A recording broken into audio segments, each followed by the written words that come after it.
Although I didn't predict it, this was the dominant performance out of Penn State that I really wanted to see headed into the Michigan game next Saturday.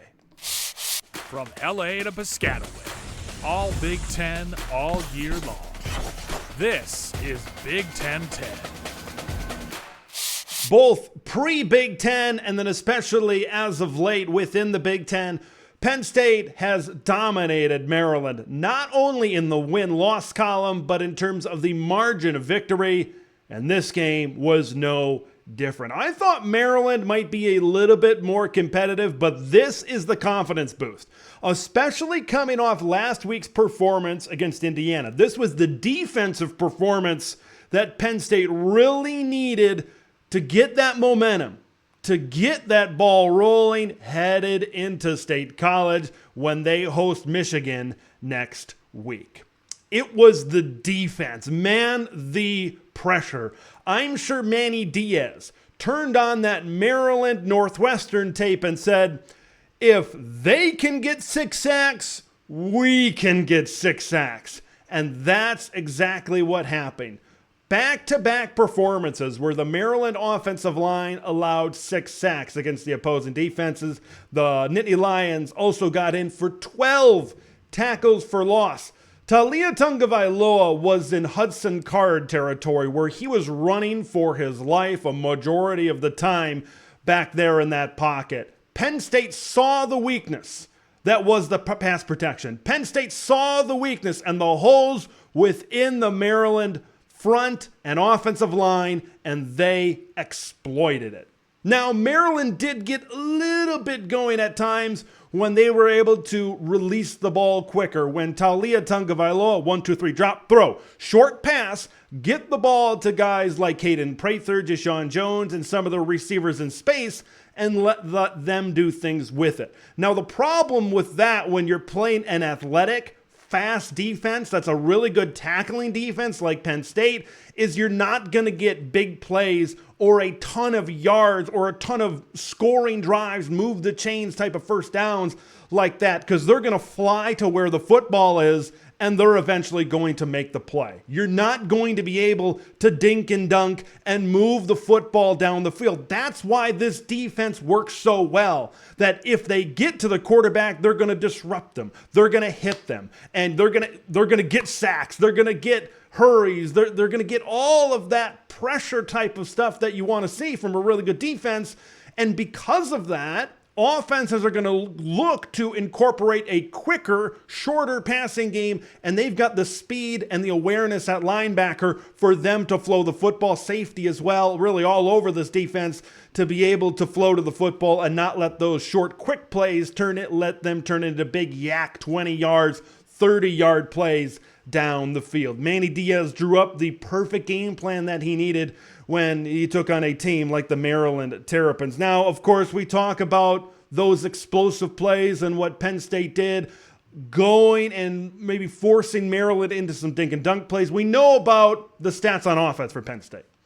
Okay, they're last or close to last in FBS in a lot of categories in these 20-plus yard plays, these 30-plus yard plays. We get it. We know that. Maybe we just need to accept Penn State for what they are. This is a methodical offense. Like, you're not seeing the big explosive runs from Nick Singleton like you did last year. But this is a methodical offense. And when they're playing at their best, you see a performance like you saw against this Maryland defense.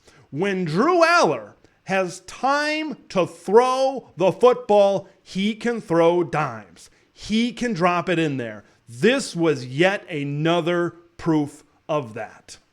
Okay, when the run, look, once again, we don't have a 100-yard rusher for the Penn State Nittany Lions. Yet, you get around 150 rushing yards, it's enough to create some balance where Drew Allar is able to be very efficient.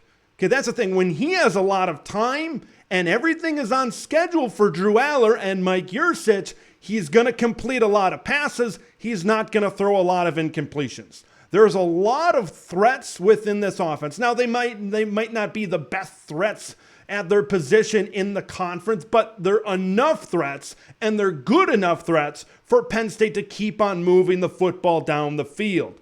I really like in this game, and I think going forward, what they're doing with the tight ends. 4 catches for Theo Johnson in this one, 4 catches for Tyler Warren. The tight ends help diversify this pass game a little bit. We know what's happened at the receiver position, and I think involving both of these tight ends really helps their offense, especially when they get into the red zone, when Drew Allar can find those tight ends in the back of the end zone. When we talk about the diversification of this offense and kind of distributing the ball around, how about Dante Cephas? 6 catches, 53 yards, and 2 touchdowns.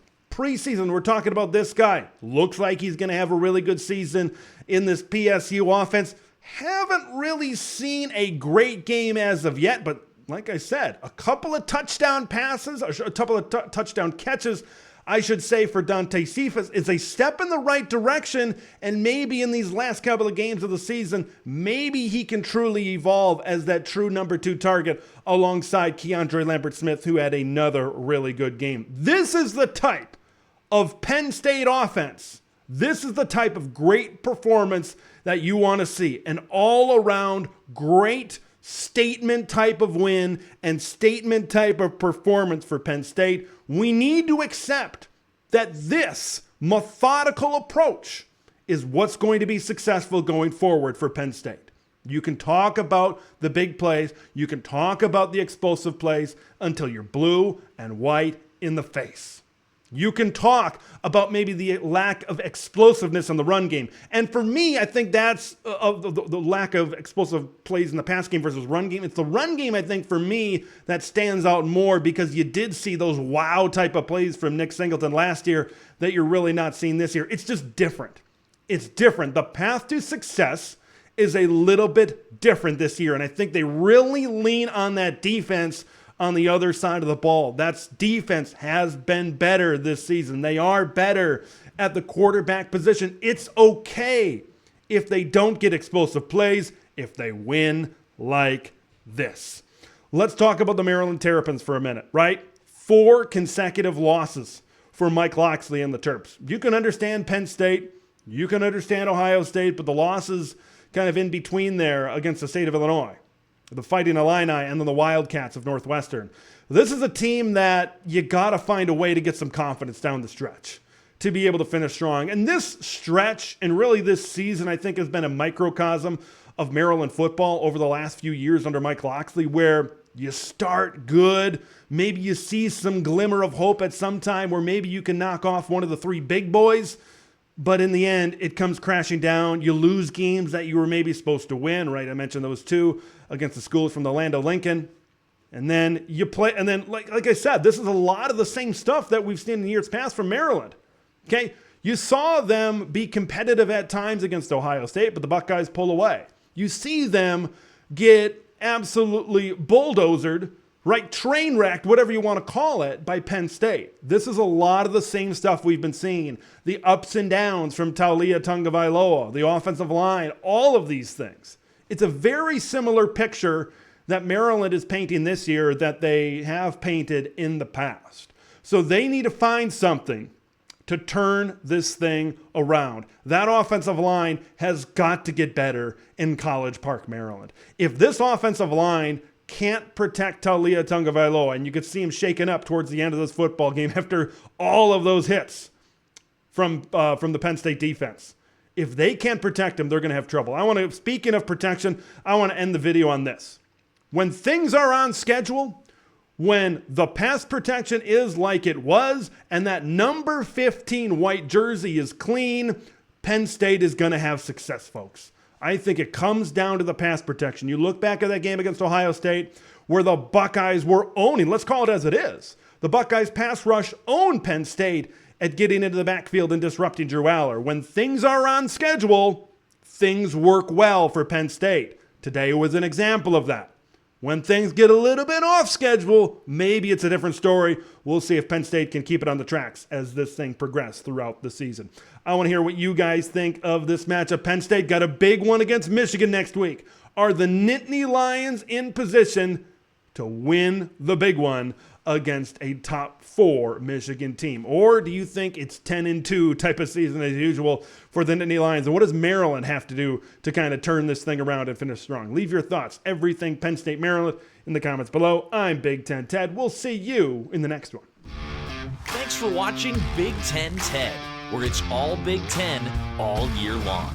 Make sure to like the video to spread the word of Big Ten Ted to the masses, and subscribe to the channel for updates on Big Ten content that drops every day.